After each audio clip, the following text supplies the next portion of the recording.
Good morning. We're going to read from Black Beauty today, chapters 37 through 38. I'd love for you to follow along if you have a copy of the book with you. If not, I'm going to present my screen so you can follow with me. In our last chapter, we heard that Jerry turned down an offer to drive someone consistently on a Sunday because he needed some rest, time with his family, time to worship, and he also needed some rest for his horse. So it was being considerate to Black Beauty.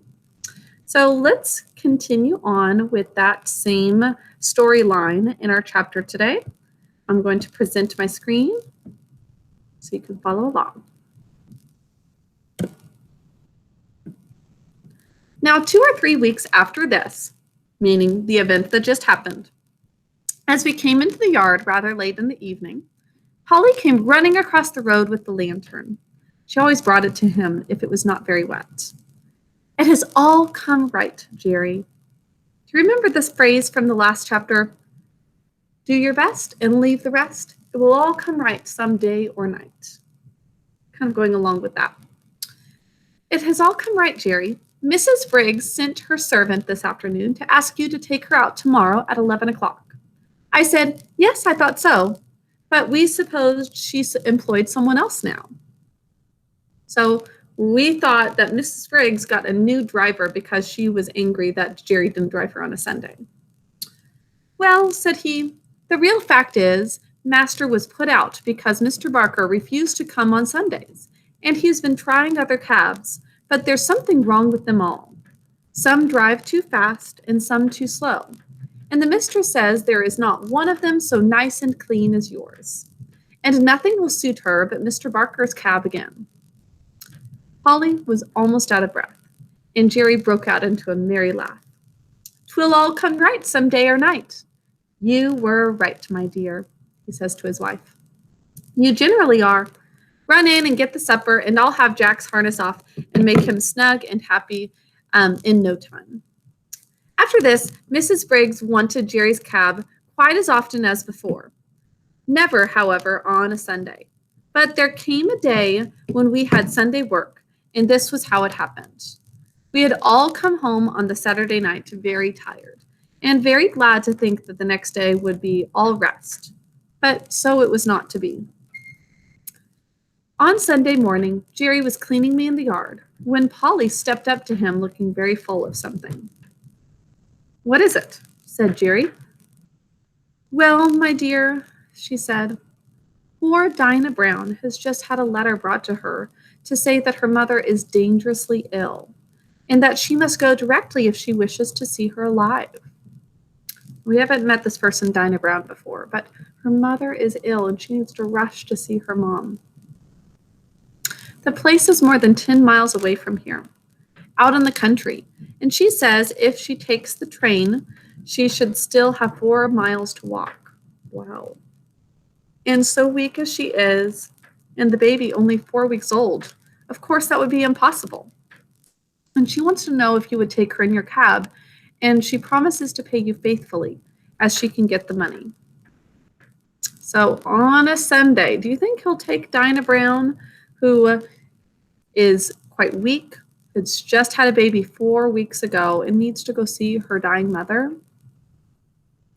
"Tut, tut, we'll see about that. It was not the money I was thinking about, but of losing our Sunday," Jerry says. "The horses are tired, and I'm tired too. That's where it pinches." "It pinches all round, for that matter," said Polly, "for it's only half Sunday without you, but you know we should do to other people as we should like they should do to us." Excuse me. This is frequently called the golden rule, what we should always be thinking of in our treatment of other people. How many of you have heard this before? Maybe your parents say, "Do to others as you would want them to do to you," or "treat others the way you would want them to treat you." So if you were Dinah Brown and you had a dying mother to go see, would you want someone to offer to give you a ride? Absolutely, especially in those situations where it is such an emergency. So she says that Jerry needs to think about that. And I know very well what I should like if my mother was dying. And Jerry dear, I am sure it won't break the Sabbath. For if pulling a poor beast or donkey out of a pit would not spoil it, I am quite sure taking poor Dinah would not do it either. So she's saying this is not really going against a rule of not working on a Sunday because he is doing a good and right thing to take Dinah. Why, Polly? You are as good as the minister, and so as I've had my Sunday morning sermon early today, you may go and tell Dinah that I'll be ready for her as the clock strikes 10. But stop. Just step round to Butcher Braden's with my compliments and ask him if he would lend me his light trap. I know he never uses it on the Sunday, and it would make a wonderful difference to the horse. He's saying that he kind of had a little church service just with Polly because she gave such a good lesson to him. And he's getting a light trap, so that is like a cart that is not so heavy. So the horse is not going to pull a lot of extra weight of the cart. It's really just the people that he's pulling. So that's a lot easier for Black Beauty. Away she went and soon returned, saying that she could have the trap and welcome. All right, said he. Now put me up a bit of bread and cheese, and I'll be back in the afternoon as soon as I can. And I'll have the meat pie ready for an early tea instead of for dinner, said Polly. And away she went, while he made his preparations to the tune of Polly's the Woman and No Mistake, of which tune he was very fond. I was selected for the journey, and at 10 o'clock we started in a light, high-wheeled gig, which ran so easily that after the four-wheeled cab, it seemed like nothing. It was a fine May day, and as soon as we were out of the town, the sweet air, the smell of the fresh grass, and the soft country roads were as pleasant as they used to be in the old times. And I soon began to feel quite fresh. Now this is technically work for Jerry and Black Beauty, but Black Beauty is feeling refreshed because he's out in the country air and he's not pulling a heavy cart. It's just a little light one.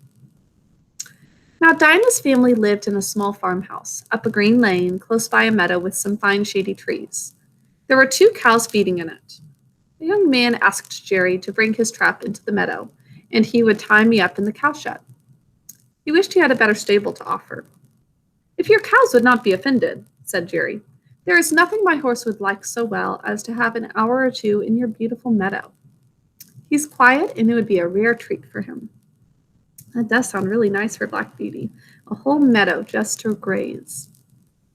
Oh, do, and welcome, said the young man. The best we have is at your service for your kindness to my sister. We shall be having some dinner in an hour, and I hope you'll come in, though with Mother so ill, we are all out of sorts in the house. Jerry thanked him kindly, but said as he had some dinner with him, there was nothing he should like so well as walking about in the meadow. When my harness was taken off, I did not know what I should do first, whether to eat the grass or roll over on my back or lie down and rest, or have a gallop across the meadow out of sheer spirits at being free. And I did all by turns. Jerry seemed to be quite as happy as I was. He sat down by a bank under a shady tree and listened to the birds. Then he sang himself and read out of the little brown book he is so fond of. Then wandered round the meadow and down by a little brook, where he picked the flowers and the hawthorn and tied them up with long sprays of ivy. Then he gave me a good feed of the oats which he had brought with him. But the time seemed all too short. I had not been in a field since I left poor Ginger at Earl's Hall. We came home gently, and Jerry's first words as we came into the yard. Well, Polly, I have not lost my Sunday after all, for the birds were singing hymns in every bush, and I joined in the service. There's the word hymns that we learned in spelling class. So it is a spiritual song, a song of worship. And he says the birds chirping were like songs to God, their worship. And I joined in the service. And as for Jack, he was like a young colt. When he handed Dolly the flowers, she jumped about for joy. Okay, and 38, that's the beginning of our next chapter, which we are going to be reading today, but I'm going to have a separate video for that one. So, very nice. He talked all about the golden rule, which is to do to others as you would want them to do to you, or treat people the way you want to be treated, which is a wonderful rule for all of us to follow. Okay, that's all for now. That I've got the other video that you'll watch in just a bit. Bye.